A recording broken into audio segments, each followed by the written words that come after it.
Hello बच्चों, आज जो कहानी मैं आपको सुनाने जा रही हूं उसका टाइटल है परिवर्तन।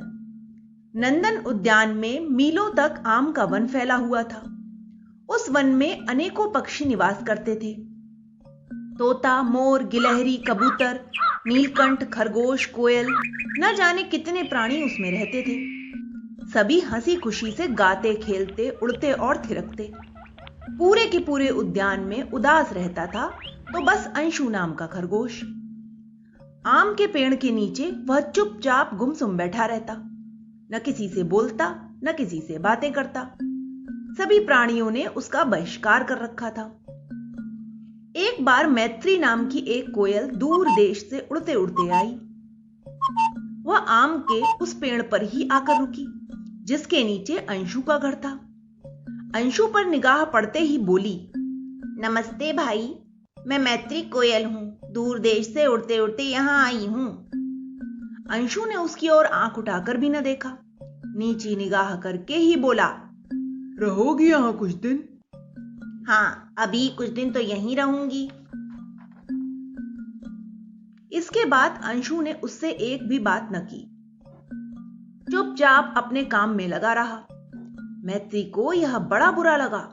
एक अपरिचित से कुछ तो बातें करनी ही चाहिए।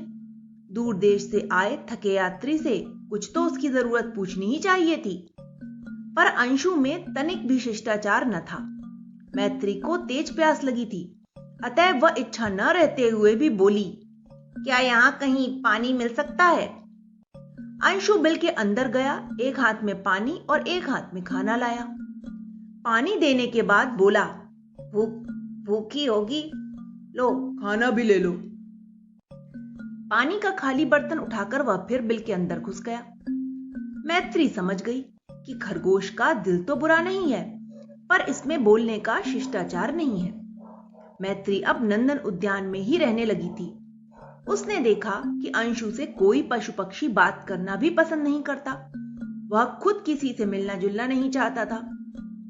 कोई उसके घर आया तो वह इधर उधर छिप जाता था, फिर बच्चों से कहलवा देता कि पिताजी घर में नहीं है। पति पत्नी और बच्चे सभी वहां पर रहते थे। पत्नी बच्चों से भी वह प्यार तो बहुत करता था, लेकिन बातें बहुत कम करता था।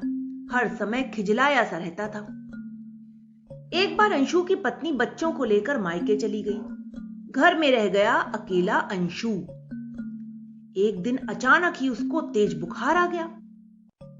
रात भर वह बिल में पड़ा पड़ा कराहता रहा। जब वह सुबह भी घर से न निकला तो मैत्री सोचने लगी कि जरूर अंशु बीमार पड़ गया है। पहले तो उसने सोचा, बीमार है तो रहने दो, ठीक से सीधे मुंह बात तक तो करता नहीं है, हर समय न जाने क्यों मुंह फुलाए रहता है।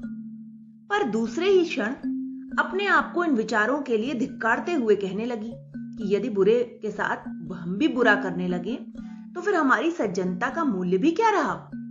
बुरे को बुराई से नहीं, अच्छाई से ही सुधारा जा सकता है।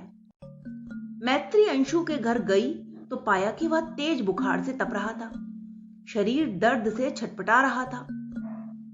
मैत्री ने उसके मुंह में पानी डाला तो अंशु ने तुरंत आंखें खोल दी। उसकी आंखों में बड़ी कृतज्ञता के भाव थे। ओह मैत्री दीदी, तुमने इतना कष्ट किया, कहकर अंशु ने तेज बुखार के कारण आंखें फिर मूंद ली।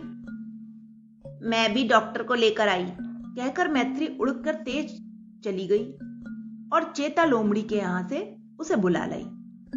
उसने न अपने खाने की परवाह की और न आराम की। 24 घंटे उसके सिरहाने बैठी रही।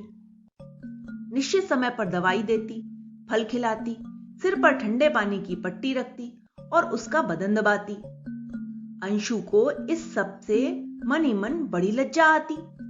वह सोचता, मैंने तो इससे कभी सीधे मुंह बात भी ना की थी, कभी इससे इसके सुख दुख की भी पूछ न ली थी, फिर भी यह मेरी कितनी सेवा कर रही है। यह सोचकर उसे अपने ऊपर बड़ी ग्लानि आती।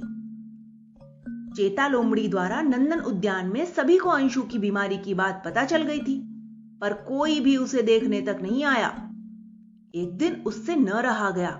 वह मैत्री से कह ही बैठा, दीदी, मैं इतना बीमार रहा, फिर भी कोई पशु पक्षी मुझे देखने ना आया। तुम ना आई होती तो मेरे प्राण ही निकल गए होते। बुरा ना मानना अंशु भैया, एक बात पूछूं? मैत्री बोली। अपने कान हिलाकर गर्दन टेढ़ी कर कर उसने स्वीकृति में सिर हिला दिया। क्या तुम भी किसी के सुख दुख में भाग लेते हो? मैत्री ने पूछा। नहीं, धीमे स्वर से पुतली हिलाकर अंशु बोला। तो फिर दूसरों से कैसे उम्मीद करते हो कि वे तुम्हारे दुख दर्द में साथ देंगे? गंभीर बनी मैत्री कह रही थी। बुरा न मानना भाई, जो किसी से मिलना जुलना नहीं चाहता, दूसरों के आने पर मुंह लटका लेता है, घर में छिप जाता है, ऐसे मनहूस से कौन संबंध रखेगा? हम किसी को क्या दे सकते हैं, पर हां, मीठी प्यार भरी वाणी से सभी का मन जीत सकते हैं। चुप्पी और कठोर बोली छोड़कर मीठे स्वर में सभी से बातें करो, फिर देखो कौन तुम्हें नहीं चाहता। जैसा व्यवहार तुम करते हो उससे न तुम्हें सुख मिल सकता है और न दूसरों को। दूसरों से वह व्यवहार न करो जो तुम्हें अपने लिए पसंद नहीं। आज पहली बार किसी ने अंशु को इतने खरे शब्दों में उसके व्यवहार की कमी बताई थी। यह सुनकर उसकी आंखें खुल गई थीं।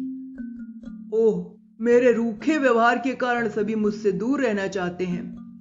वह मानो अपने आप से कहने लगा। और क्या, दिल से तो तुम बहुत अच्छे हो, पर दिल की गहराई तक झांका कैसे जा सकता है? मन में क्या है यह व्यवहार से ही तो पता लगता है। मन को अच्छा बनाओ और व्यवहार को मीठा, फिर देखो सभी तुम्हें सिर माथे पर बिठाएंगे। मैत्री ने कहा। मैं कितनी गलती पर था, अपनी गलती जल्दी ही सुधार लूंगा। मन ही मन उसने कहा और फिर सिर को खुजाते हुए कुछ सोचने लगा। अंशु जब ठीक हो गया तो उसने नंदन उद्यान के सभी पशु पक्षियों को निमंत्रण दिया। सभी आश्चर्य कर रहे थे कि किसी से कोई संबंध न रखने वाला अंशु आज इतना उदार कैसे बन गया। किसी खुशी में इतनी मजेदार दावत दी गई है? चटकारे भरती हुई चंचल गिलहरी पूछने लगी। अपने ठीक होने की खुशी में, यदि यह मैत्री दीदी न होती तो मेरे प्राण पखेरु उड़ गए होते। इन्हीं ने अपनी सेवा से मुझे जीवन दान दिया है। मेहमानों को खाना परोसती मैत्री की ओर इशारा करके अंशु ने कहा। अंशु की पत्नी और बच्चे भी उसके स्वभाव और व्यवहार के परिवर्तन पर बड़े खुश थे। वे इसके लिए मन में मैत्री कोयल को बहुत बहुत धन्यवाद दे रहे थे। कुछ दिनों के बाद मैत्री कोयल अंशु और नंदन उद्यान के सभी प्राणियों से विदा लेकर अपने देश उड़ चली। अंशु को उसके जाने का बहुत दुख हो रहा था। उसने मैत्री को ढेरों उपहार दिए, दूर तक वह उसे छोड़ने गया। 2 महीने बाद मैत्री को अंशु का पत्र संदीप कबूतर द्वारा मिला। उसमें लिखा था, मैत्री दीदी, जीवन भर मैं तुम्हें भूल नहीं सकता। तुमने अपने प्यार भरे व्यवहार से मेरे जीवन की धारा ही बदल दी। तुम्हें जानकर खुशी होगी कि नंदन उद्यान के सभी पशु पक्षी अब मुझे बहुत चाहने लगे हैं। संतोष से कुहुक कुहुक कर उठी मैत्री। फिर वह अपने मन में कहने लगी, दूसरों की अच्छाई का रास्ता दिखाने में ही जीवन की सार्थकता है। तो बच्चों, इस कहानी से हमें यही शिक्षा मिलती है कि व्यक्ति का व्यवहार ही उसके व्यक्तित्व का दर्पण होता है। इसलिए हमें सभी के साथ अच्छा व्यवहार करना चाहिए। Okay, bye.